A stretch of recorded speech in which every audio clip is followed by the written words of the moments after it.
柯南道爾原著經典偵探小說《福爾摩斯探案全集》，播講姚正山。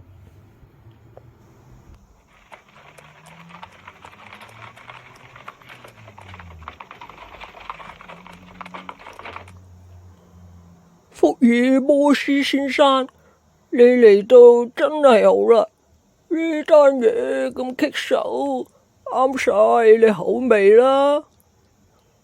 我都要睇下現場嘅環境先。係啦，雷斯先生，你有冇搭馬車嚟噶？我冇搭馬車嚟噶。